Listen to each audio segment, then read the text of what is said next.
ውድ የፈታ ቤተሰቦች የከበረ ሰላምታችን በያላችሁበት ይድረሳችሁ። ለተሰኙ የምሽት መረጃዎችን ነው ብለናል። እንደተለመደው መረጃውን በቅድሚያ በማስተዋወቅ እንጀምር። በአሜሪካ የቅዳሜ ለእሁድ አውዳሚ ጥቃት ወደመ በተባለው የፎርዶ ኢራን ኒውክሌር ማብላያ ማዕከል ላይ ዛሬም የእስራኤል አየር ኃይል ድብደባ መፈጸሙ ግራ አጋቢ ሆኗል። አሜሪካም ኢራንን በሁለተኛ ዙር ለማጥቃት እየተዘጋጀች መሆኑንም የሀገር ውስጥ ሚኒስቴር መረጃ አመልክቷል። ፕሬዝዳንት ትራምፕ ሌላ ዙር ጥቃቶች እንደሚኖሩ ፍንጭ የሰጡ መሆኑ የሚታወስ ነው። ይዘነዋል። በዛሬው ዕለት ኢራን ወደ እስራኤል ባሊስቲክ ሚሳይሎችን ተኩሳለች። በዚህ ዙር ጥቃት እስከ ዛሬ ኢላማ ሳትሆን የቆየችው ኢየሩሳሌም በተለይም ደቡብ ኢየሩሳሌም መመታቷ ተነግሯል። የኢራን አብዮታዊ ጋርድ በጠዋቱ ከ10 እስከ 15 ባሊስቲክ ሚሳይሎችን መተኮሱን ሲገልጽ በትንሹ 5 ፍንዳታዎች ተሰምተዋል። የእስራኤል የአየር መከላከያ ስርዓት የበለጠ እየተሸነቆረ መምጣቱን የተነገረው። ዝርዝር መረጃውን ይዘናል። እስራኤል ዛሬም በኢራን ላይ ዘመቻዋን ቀጥላለች። እንደ አየር ኃይሉ ገለጻ በኢራን በኬርማንሻህ ወታደራዊ መሰረተ ልማት ላይ ጥቃት ተሰንዝሯል። መረጃውን እናደርሳለን። የአሜሪካ ቢ2 ቦምብ ጣይ አውሮፕላኖች ግዙፎቹም ቦምቦች በኢራን 3 የኒውክሌር ተቋማት ላይ ድብደባ በፈጸሙ በአንድ ቀን ልዩነት በኢራን እንደሚደገፉ የሚነገርላቸው ቡድኖች በአሜሪካ የጦር ሰፈር ላይ መጀመሪያውን ጥቃት ማድረሳቸው ተነግሯል። ጥቃቱን የምንመለከት ይሆናል። ኢራን የሞስኮን ድጋፍ ጠየቀች። የግድያ ማስፈራሪያ ከእስራኤልና አሜሪካ እየተሰነዘረባቸው ያሉት የኢራኑ ሃይማኖታዊ መሪ አያቶላ አሊ ኻሚኒ ለሩሲያ የድጋፍ ጥሪ ሰደዋል። ኻሚኒ የውጭ ጉዳይ ሚኒስትራቸውን ደብዳቤ አስይዘው ወደ ክሬምሊን መላካቸውን የተመለከተ መረጃ አክለናል። ጠቅላይ ሚኒስትር አብይ አህመድ ኢትዮጵያ በሚቀጥለው መስከረም ወር ላይ መጀመሪያ ዙር የጋዝ ምርት ለገበያ ታቀርባለች ሲሉ በዛሬው ዕለት ተናግረዋል። ላለፉት ዓመታት በዚህ ጉዳይ ምን ሲሰራ እንደነበር አታውቁም ያሉት ጠቅላይ ሚኒስትሩ ከነገርናችሁ ከውስጥም ከውጭም ጣጣው ስለሚበዛ ነው ዝም ብለን የሰራ ነው ሲሉ ገልጸዋል።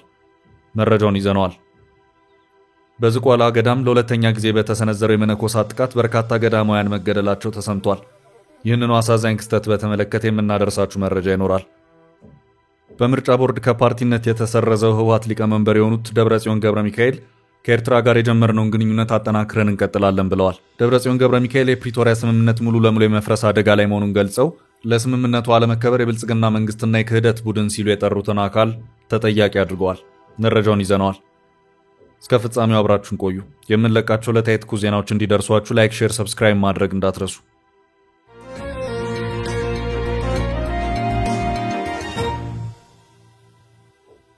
አሜሪካ ሁለተኛ ዙር ጥቃት ልትፈጽም ነው። በሰዓታት ኦፕሬሽን የኢራንን ኒውክሌር ደምሳሽ በሆነ መንገድ ጥንቅቅ አድርጌ ደምስሻለሁ ያለችው አሜሪካ ለሌላ ሁለተኛ ዙር የኢራን ጥቃት እየተዘጋጀች መሆኑ ታወቀ። የመረጃው ምንጭ የሆነው የአሜሪካ የሀገር ውስጥ ሚኒስቴር እንዳመለከተው ከሆነ ሁለተኛው ጥቃት መቼ እንደሆነ ባይታወቅም አይቀሬ መሆኑ ግን እርግጥ ነው። አሜሪካ ወድማለች በተባለው የኢራን የፎርዶ የምድር ውስጥ የኒውክሌር ተቋም ላይ እስራኤል በዛሬው ዕለት የአየር ኃይል ጥቃት የፈጸመች መሆኑን አጃንስ ፍራንስ ፕሬስ የዜና ወኪልን ዋቢ አድርጎ መረጃውን ያሰራጨው ዘጋርዲያን አመልክቷል። የኒውክሌር ጣቢያው በባለፈው ቅዳሜ ለእሁድ ሌሊት በአሜሪካ ቢ52 ቦምብ ጣይ አውሮፕላን ወደመ የተባለው የኢራን ፎርዶ የኒውክሌር ጣቢያ መልሶ በዛሬው ዕለት የእስራኤል አየር ኃይል ጥቃት ተሰነዘረበት የሚለው ጉዳይ ግራ አጋቢ ሆኗል። ይህንኑ መረጃ የተመለከቱት አንዳንዶች ደምሳሽ ነው በሚል የተነገረለት የአሜሪካ የቅዳሜ ለእሁዱ የቢ52 ጥቃት ምናልባትም በተወራው ደረጃ የኒውክሌር ማዕከሉ ላይ ጥቃት አድርሶ ላይሆን ይችላል የሚል ግምታቸውን እንዲያሳድሩ አድርጓቸዋል። ከእስራኤል የዛሬው ኒውክሌር ማዕከሉ ጥቃት ባሻገር የባለፈውን ድብደባ ተከትሎ ተልዕኮዬን በሚገባ አጠናቅቄያለሁ ያለችው አሜሪካ ሌላ ሁለተኛ ዙር ያስፈልገኛል ከማለቷ ጋር ተያይዞም ባለፈው ወደ የተሰራጩት የአሜሪካና የእስራኤል መግለጫዎች ፍተሻ ሳያስፈልጋቸው አልቀረም የሚሉም አልጠፉም። ጥቃቱን በኩራት ፈጽሟል የተባለውም ቢ52 አውሮፕላን ተልዕኮውን አጠናቆ አሜሪካ መግባቱ ተረጋግጧል። አሁን ደግሞ በድጋሚ መጠራቱ አይቀር ይመስላል። ኦፕሬሽን ሚድናይት ሃመር በሚል ቅዳሜ ለእሁድ የተካሄደው የአሜሪካ ኢራን የኒውክሌር ማዕከላት ጥቃት ጋር በተያያዘ በፕሬዝዳንት ትራምፕ እና ጠቅላይ ሚኒስትር ቤንያሚን ኔታንያሁ ከተሰጡት ተከታታይ መግለጫዎች ባሻገር ኦፕሬሽኑ ምን ያህል ውጤታማ ነው በሚለው ዙሪያ ጠበቅ ያለው አስተያየታዊ ጥያቄዎች እየተነሱ ይገኛሉ። ጭራሽ የሚባልለት ቢ52 ቦምብ ጣይ አውሮፕላን በድጋሚ ከተጠራ አለ ነገር ማለት ነው። ቢ52 ቦምብ ጣይ አውሮፕላን የአሜሪካ አየር ኃይል ከታጠቃቸው አውሮፕላኖች መካከል ግዙፉ ነው። ሄቪ ስትራቴጂክ ቦምበር በማለት ይጠሩታል። ከአየር ላይ ወደ ምድር ኒውክሌር ቦምብን ጭምር ለመተኮስ ታሳቢ በማድረግ ዲዛይን ተደርጎ የተፈበረከ የጦር አውሮፕላን ነው። በአሜሪካ እጅ ብቻ የሚገኝ ቴክኖሎጂም ነው። አንድ ጊዜ የተሞላለትን ነዳጅ ብቻ በመጠቀም የሚተኩሳቸው ሚሳይሎች ወይም ቦምቦች ተሸክሞ እስከ 8800 ማይልስ መብረር ይችላል። አየር ላይ ያለ በሌሎች አውሮፕላኖች ነዳጅ እንዲሞላለት የሚያስችለው ቴክኖሎጂም ጭምር ተገጥሞለታል። ነዳጅ ለመሙላት የግድ እንደ ሌሎች አውሮፕላኖች ምድር ላይ ማረፍ አይጠበቅበትም። በአብዛኛው እነዚሁ ቢ52 ቦምብ ጣይ አውሮፕላኖች መደበኛ መቀመጫ ቦታዎች የአሜሪካ ግዛቶች ናቸው። እንደ ሌሎች የአሜሪካ አየር ኃይል አውሮፕላኖችና የጦር መሳሪያዎች በተለያዩ ሀገራት ባሉ የጦር ካምፖች ሲቀመጡ አይታዩም። ይህም በመሆኑ ቢ52 አውሮፕላን የአሜሪካን ለቆ የሚወጣ ከሆነ በአንድ ሀገር ወይም ሊፈጸም የታሰበ አንድ ጥቃት አለ ማለት ነው። ይህም በመሆኑ ይሄ ቢ52 ቦምብ ጣይ አውሮፕላን ባለፈው ቅዳሜ ለእሁድ ሌሊቱን አሜሪካ በኢራን ላይ ጥቃት ከማድረሷ ቀደም ብሎ ይኸው የአሜሪካንን ግዛት ለቆ ሲወጣ የተመለከቱ በርካታ ሰዎች በእርግጥም አሜሪካ በኢራን ላይ ጥቃት መፈጸሙ አይቀሬ ነው በማለት እየደጋገሙ አስተያየቶቻቸውን የሰጡበት ሁኔታ ታይቷል። የአውሮፕላን ወደ ስራ ከገባ ከ60 ዓመት በላይ ሆኖታል። ቢ52 ግዙፉ ቦምብ ጣይ አውሮፕላን የሚንቀሳቀሰው በጀቶች ታጅቦ ነው። ጥቃት ሲፈጽም በሌሎች የመልስ ጥቃት እንዳይፈጸምበት በሌሎች ጀቶች ይጠበቃል። ይህ ብቻ ሳይሆን ከባህር ሳይቀር የሚደረግለት ጥበቃም እጅግ ከፍተኛ ነው። አውሮፕላኑ ሚሽኑን ወይም ተልእኮን ከፈጸመ በኋላም ከዚያ የጥቃት ሰለባ ከሆነው ሀገር ወይም ግዛት መሰስ ብሎ ይወጣል። ይኸው ቢ52 ግዙፍ ቦምብ ጣይ አውሮፕላን ባለፈው ቅዳሜ ለእሁድ እኩለ ሌሊት ላይ በኢራን የኒኩሌር ተቋማት ላይ የጣለው ደርማሽና ሰርሳሪ ቦምብ አይነት GBU 57 ማሲቭ ኦርዲናንስ ፔኔትሬተር ወይም MOP በመባል የሚታወቀውን የቦምብ አይነት ነው። ክብደቱ 13000 ኪሎ ግራም ሲሆን በዘርፉ ያሉ ወታደራዊ ጠበብቶች ቦምቡ ከመፈንዳቱ በፊት ወደ 18 ሜትር ኮንክሪት ወይም 61 ሜትር መሬት ውስጥ ዘልቆ መግባት ይችላል ይላሉ። ፍንዳታው የሚከተለው አለቱን በጥልቀት ሰርስሮ ከገባ በኋላ ነው።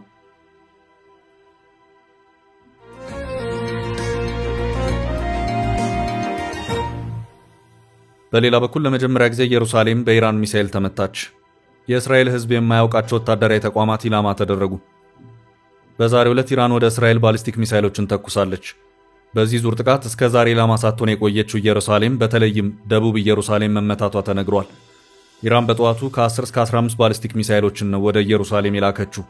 ከወትሮ በተለየ መልኩ በእስራኤል የማስጠንቀቂያ ድምፅ ሳይረር ረዘም ላለ ጊዜ ሲያስተጋባ እንደቆየም ተዘግቧል። በቴል አቪቭ፣ አሽዶድ፣ አሽካሎን፣ ሴፍት እንዲሁም በሰሜን እስራኤል የአደጋ ማስጠንቀቂያ ደወል ያለማቋረጥ ለ40 ደቂቃዎች ተሰምቶ ነበር። የእስራኤል ሚዲያዎች በደቡብ ኢየሩሳሌም ከ15 ባሊስቲክ ሚሳኤሎች 5ቱ ከአየር መከላከያ ስርዓቱ አምልጠው ጉዳት ማድረሳቸውን፣ 5 ፍንዳታዎች መፈጠራቸውን ዘግበዋል። በዚህም እንደ አሽዶድ ባሉ አካባቢዎች የኃይል መቋረጥ መፈጠሩንም ተናግረዋል። በቴል አቪቭ፣ አሽካሎንና ሴፍድ ጥቃቱ መፈጸሙን መረጃ አክሎ የገለጸ ሲሆን የሚታይና ጉልህ የሆነ ጉዳት በመሰረተ ልማቶች ላይ መድረሱን የዜና ምንጮች ዘግበዋል። የእስራኤል ጦር ስለ ዛሬው የኢራን የሚሳኤል ጥቃትና ኢላማ ዝርዝር መረጃ ሳይሰጥ ጥቃቱን መፈጸሙን ብቻ አረጋግጧል። ድርብርብ የሆነው የእስራኤል የአየር መከላከያ ስርዓት ግን በዚህ ጥቃትም ተጋላጭነቱ ታይቷል። አይረን ዶምን ጨምሮ ሁለቱ ስርዓቶች ከ15 ባሊስቲክ ሚሳኤል ማክሸፍ የቻሉት 10ሩን ብቻ ነው። ከባለፈው ሳምንት ወዲህ የእስራኤል የአየር መከላከያ ስርዓት የጸረ ሚሳኤል እጥረት እንደገጠመው የሚነገር ሲሆን ኢራን የማጥቃት ስትራቴጂዋን መቀየሯም የመከላከል አቅም ለመቀነስ እንደ ምክንያት ይነሳል። 90 በመቶ ጥቃትን የሚያከሽፍ አይረን ዶም አቅሙ ወደ 65 በመቶ መውረዱን እኛ መዘገባችን ይታወሳል። የእስራኤል ጦር ባለፉት ቀናት በይፋ በተፈጸመው የሚሳኤል ጥቃት ተከትሎ የአየር መከላከያ ስርዓቱን መልሶ እየፈተሸና ምርመራ እያደረገ መሆኑ ተነግሯል። እስካሁን ውጤታማነቱ በቀነሰው የአየር መከላከያ ስርዓት የተነሳ ከ30 ሺህ በላይ እስራኤላውያን ለደረሰው ውድመት በእስራኤል መንግስት ላይ ካሳ ጥያቄ አንስተዋል። እስራኤል ወደ 2 ሳምንት እየተጠጋ ባለው ጦርነቱ የካሳ ጥያቄን ጨምሮ ወደ $200 ሚሊዮን የሚገመት የኢኮኖሚ ጫና ውስጥ መግባቷንም ዘገባው አመልክቷል። ዛሬ በሰሜን እስራኤል የኢራንን ጥቃት ተከትሎም ለ15 ደቂቃዎች ያህል የማስጠንቀቂያ ደወል የተሰማ ሲሆን በርካቶች ወደ ቦምብ መጠለያዎች ተመላልሰው እንዲገቡ መገደዳቸውን ዘገባው አክሏል። የኢራን እስላሚክ አብዮታዊ ጋርድ ለመጀመሪያ ጊዜ ደቡብ ኢየሩሳሌምን በመታው ጥቃት ብዙም የማይታወቁ ከእስራኤል ሕዝብ ዕውቅና ውጭ ያሉ የወታደራዊ ኢላማዎችን መምታቱን ገልጿል። በዚህ ጥቃት ፈሳሽና ጠጣር ነዳጅ የሚጠቀሙ ሃይፐርሶኒክ ሚሳኤሎችን አሰባጥሮ መጠቀሙንም አብዮታዊ ጋርዱ ገልጿል። የዛሬው የኢራን ጥቃት የእስራኤልን ተወዳዳሪ አይገኝለትም የሚባለውን የአየር መከላከያ ስርዓት ደካማ ጎን ያሳየም ነው ተብሏል።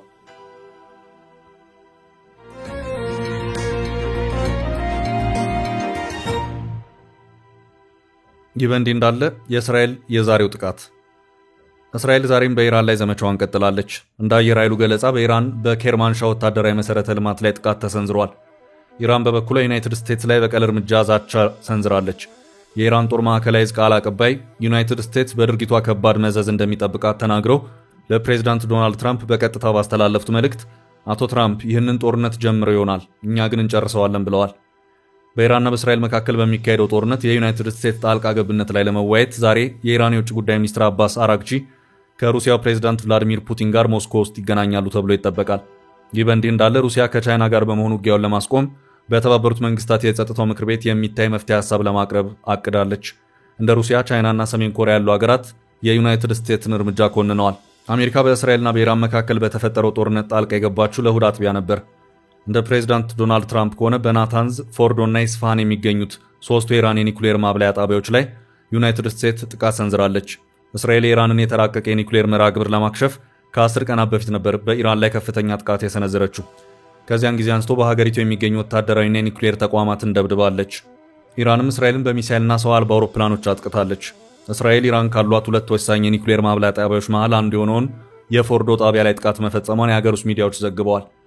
የአሜሪካ አየር ኃይል በንከር በስቲንግ የተሰኘውን ቦምብ በመጠቀም ከመሬት በታች ያለው እዚህ ጣቢያ ላይ በትላንትናው ዕለት ጥቃት ፈጽሟል።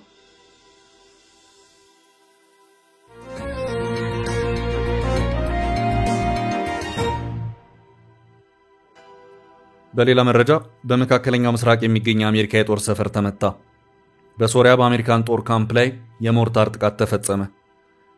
የአሜሪካ ቢ-52 ቦምብ ጣይ አውሮፕላኖች ግዙፎቹን ቦምቦች በኢራን 3 የኒኩሌር ተቋማት ላይ ድብደባ በፈጸሙ በአንድ ቀን ልዩነት በኢራን እንደሚደገፉ የሚነገርላቸው ቡድኖች በአሜሪካ የጦር ሰፈር ላይ የመጀመሪያውን ጥቃት ማድረሳቸው ተነገረ። ኢራን አሜሪካ በቀጥታ እስራኤልን ደግፋ ወደ ጦርነቱ ከገባች በአሜሪካ ወታደራዊ ተቋማትና ጥቅሞች እንዲሁም የአሜሪካ ዜጎችን ኢላማ እንደምታደርግ ተናግራ ነበር። ታዲያ በሶሪያ የሚገኝ የአሜሪካ የጦር ካምፕ በሞርታር መመታቱን የተገለጸው በሃስካ የሶሪያ ግዛት ውስጥ ያለ አንድ የአሜሪካ የጦር ካምፕ ላይ ጥቃት መድረሱን ማህር የሚሳይ ሚዲያ ዘግቧል። በሞርታር የተፈጸመው ጥቃት በኢራን በሚደገፉ ኃይሎች መፈጸሙ ተጠርጥሯል። የአሜሪካ መንግስት ለጥቃቱ ማረጋገጫ ይሰጣል ተብሎ እየተጠበቀ ነው። ኢራን ጉዳዩ በይፋ መግለጫ ትሰጣለች ተብሎ እንደሚጠበቅ ዘገባው አስነብቧል። በሶሪያ የአሜሪካ የጦር ሰፈሮች ከሰሞኑ ጠንከር ያለ ጥበቃ እየተደረገ ሲሆን አሁን ጥቃት እንደደረሰበት በተነገረ የጦር ሰፈርም የአሜሪካ ወታደሮች በተጠንቀቅ እንዲቆሙ መደረጉን ዘገባው አመልክቷል። በተያያዘ የአሜሪካ ስለላና ደህንነት ተቋም ሲአይኤ በኢራቅና ሶሪያ የሚገኙ የኢራን ደጋፊ ሺያ ታጣቂ ቡድኖች በአሜሪካ የጦር ሰፈሮች ላይ ጥቃት ለማድረስ እየተሰናዱ ነው ሲል መናገሩ ተሰምቷል። አሜሪካ በኢራን ከፈጸመችው ጥቃት በኋላ ኢራን መልስ እንዳትሰጥ ማስጠንቀቋ ይታወሳል።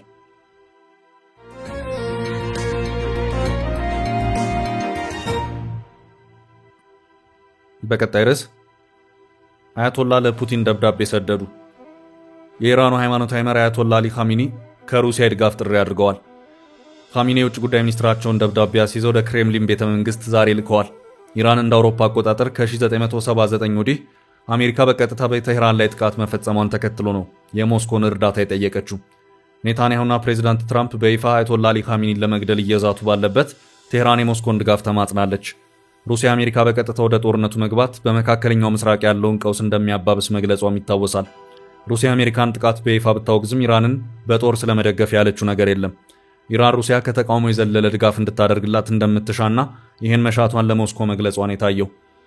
ፑቲን የእስራኤልን የኢራን ጥቃት በአንደበታቸው የተቃወሙ ሲሆን አሜሪካ በሳምንቱ መጀመሪያ ስላደረገችው ድብደባ ግን በቀጥታ እስካሁን አልተናገሩ። ዛሬ በክሬምሊን ቤተ መንግስት ከኢራን የውጭ ጉዳይ ሚኒስቴር ጋር መምከራቸው ታውቋል። ፑቲን የኢራን የውጭ ጉዳይ ሚኒስትር አባስ አራግቺን በክሬምሊን ተቀብለው ያነጋገሩ ሲሆን በውይይቱ የተነሱ ዋና ነጥቦችን ስፑትኒክ ሚዲያ ይፋ አድርጓል።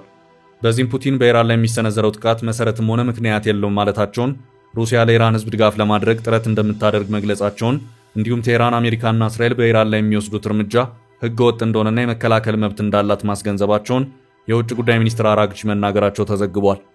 እስራኤልና አሜሪካ በኢራን ላይ ባደረሱት ጥቃት በመካከለኛው ምስራቅ ያለው ጥረት እየጨመረ መምጣቱን አራግቺ ጨምረው ገልጸዋል። አያቶላህ ለፑቲን ስለሰደዱት ደብዳቤ ሮይተርስ ከምንጮች የሰማው ሲል የዘገበ ሲሆን ክሬምሊን ግን ስለ ደብዳቤው ያለችው ነገር የለም። ኢራን ሩሲያ እያደረገችላት ያለው ድጋፍ በቂ አለመሆኑን እንደምታምን ከሞስኮ ቆፍጠን ያለ ድጋፍ እንደምትፈልግ የኢራን ምንጮች ነገሩኝ ሲል ሮይተርስ ዘግቧል። የኢራን የረጅም ጊዜ ወዳጅ የሆነችው ሩሲያ እንደ አውሮፓ አቆጣጠር በ2018 ትራምፕ በመጀመሪያ የስልጣን ዘመናቸው የኢራንን የኒኩሌር ስምምነት ሲያፈርሱ የተቃወመች ሲሆን በአሜሪካ አስተባባሪነት በጸጥታው ምክር ቤት ሊጸድቅ የነበረው የስምምነቱን መቀደድም ሩሲያ በድምፅ መሻር መብቷ ውድቅ ማድረጓ ይታወሳል። ሩሲያ ለኢራን የኒኩሌር ፕሮግራም ድጋፍ የምታደርግ ሲሆን ባሳለፍነው ሳምንት ፑቲን በመቶዎች የሚቆጠሩ የኒኩሌር ባለሙያዎች በኢራን እንዳሉና ለቀው እንደማይወጡ መናገራቸው ይታወሳል። ፕሬዝዳንት ፑቲን በዩክሬን ጦርነት ከመጠመዳቸው አንጻር ኢራንን በጦር ይደግፋሉ ተብሎ እንደማይጠበቅ የሮይተርስ ዘገባ አክሎ አስፍሯል።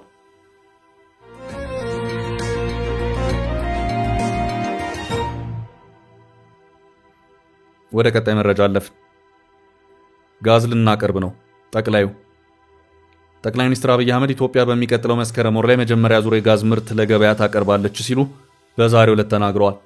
ላለፉት ዓመታት በዚህ ጉዳይ ምን ሲሰራ እንደነበር አታውቁም ያሉ ጠቅላይ ሚኒስትሩ ከነገርናችሁ ከውስጥም ከውጭም ጣጣው ስለሚበዛ ነው ዝም ብለን የሰራ ነው ሲሉ ገልጸዋል። ይህ ምርት የት አካባቢ እንደሆነ በቀጥታ ባይናገሩም በንግግራቸው ወቅት ላለፉት 2-3 ዓመታት እኔ የምጎበኘው ጋዙን ነው፣ እናንተ የምታዩት ስንዴውን ነው ሲሉ ተናግረዋል። እስካሁን ያልነገርናችሁ በህዳሴ ላይ ከፈልነው ዋጋ ከፍተኛ ስለሆነ ነው ሲሉ ፕሮጀክቱ ላለፉት ዓመታት በተለያዩ መንገዶች በሚዲያው ከሚደርስበት ጫና ለመላቀቅ በዝምታ መስራታቸውን አስረድተዋል። ጠቅላይ ሚኒስትር አብይ አህመድ ይህን ጉዳይ የተናገሩት ከሚዲያና ከኮሚኒኬሽን ባለሙያዎች ጋር ባደረጉት የውይይት መድረክ ነው። ይህ በእንዲሁ እንዳለ ኢትዮጵያ የማዳበሪያ ፋብሪካ ለመገንባት በቅርቡ ከናይጄሪያው ባለሀብት ዳንጎቴ ጋር እንደምትፈራረም ጠቅላይ ሚኒስትር አብይ አህመድ ተናግረዋል። ጠቅላይ ሚኒስትሩ በፈረንጆቹ ሐምሌ ወር አጋማሽ የስምምነት ፊርማው እንደሚደረግ የገለጹ ሲሆን በቀጣይ 3 ዓመታት ኢትዮጵያ ማዳበሪያ ይኖራታል ሲሉ በንግግራቸው ጠቅሰዋል። ይህ የአፈር ማዳበሪያ ፋብሪካ በጎዴ አካባቢ እንደሚገነባ የጠቆሙት ጠቅላይ ሚኒስትር አብይ አህመድ የ$3 ቢሊዮን ኢንቨስትመንት መሆኑን መግለጻቸው ተመልክቷል።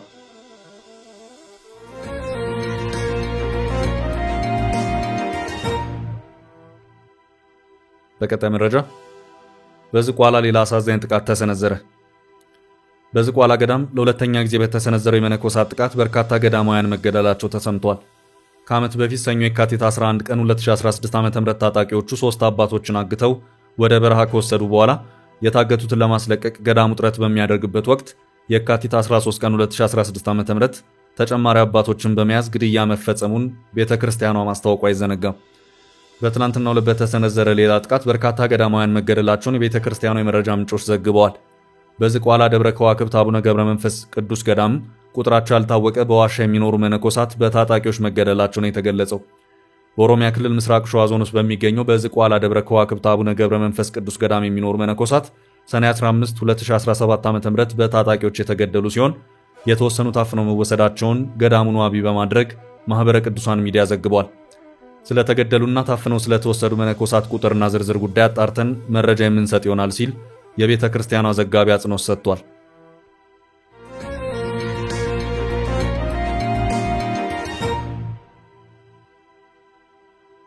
በመጨረሻም ብልጽግና ከፋፍሎናል። ደብረጽዮን በምርጫ ቦርድ ከፓርቲነት የተሰረዘው ህወሓት ሊቀመንበር የሆኑት ደብረጽዮን ገብረ ሚካኤል ከኤርትራ ጋር የጀመርነውን ግንኙነት አጠናክረን እንቀጥላለን ብለዋል። የህወሓት ሊቀመንበር ደብረጽዮን ገብረ ሚካኤል ይህን የተናገሩት የክልሉ ሰማዕታት ለ37ኛ ጊዜ ለማሰብ በሃውዜን ከተማ በተካሄደው ስነ ስርዓት ላይ ባስተላለፉት መልእክት ነው። ህዝባችን ከሌሎች ህዝቦች ጋር የሚያጣላ ምንም ነገር የለውም ሲሉ የተደመጡት ደብረጽዮን ገብረ ሚካኤል ከአማራ፣ አፋር፣ ኤርትራ የሚሆን ሱዳን እንዲሁም ከሌሎች የኢትዮጵያ ህዝቦች ጋር በሰላም መኖር፣ ከድህነት በመውጣት በልማት መኖር ነው የሚፈልገው ሲሉ ገልጸዋል። የህወሓት ሊቀመንበሩ ደብረጽዮን በተጨማሪም በመልእክታቸው የፕሪቶሪያ የሰላም ስምምነት በርካታ ጉዳዮች አልተፈጸሙም ሲሉ በመግለጽ በአብነትም የክልሉ ግዛታዊ አንድነት አልተከበረም፣ ከ1 ሚሊዮን በላይ የሚሆነው የክልሉ ተፈናቃይ ወደ ቀዬው አልተመለሰም ሲሉ ጠቅሰዋል። የፕሪቶሪያ የሰላም ስምምነት በርካታ ጉዳዮች አልተፈጸሙም ብቻ ሳይሆን ስምምነቱ ጠቅልሎ የሚፈርስበት እንቅስቃሴዎች ከጊዜ ወደ ጊዜ እየተባባሰ እየሄደ ይገኛል ሲሉም አሳስበዋል። ደብረጽዮን ገብረ ሚካኤል ለስምምነቱ አለመከበር የብልጽግና መንግስትና የክህደት ቡድን ሲሉ የጠሩትን አካል ተጠያቂ አድርገዋል። ከ2 ዓመት ከ8 ወራት በላይ ያስቆጠረው የፕሪቶሪያ ስምምነት እንዳይከበር ዋነኛ እንቅፋት ሆነው ያሉት የብልጽግና መንግስትና የክህደት ቡድን መሆናቸውን የትግራይ ህዝብ ብቻ ሳይሆን ስምምነቱ እንዲፈረም አስፈላጊውን ሁሉ ጥረት ያደረጉ ዓለም አቀፍና ቀጠናዊ ተቋማት መሪዎች በደንብ ያውቃሉ ሲሉ ተደምጠዋል። የህወሓቱ ሊቀመንበር በንግግራቸው የብልጽግና መንግስት ፓርቲያቸውን ለመክፈልና ለመበተን ሰርቷል ሲሉ ኮንነዋል። በተጨማሪም የክልሉን ህዝብ እርስ በእርስ ለማጨፋጨፍ እየሰራ ነው ሲሉ ተችተዋል።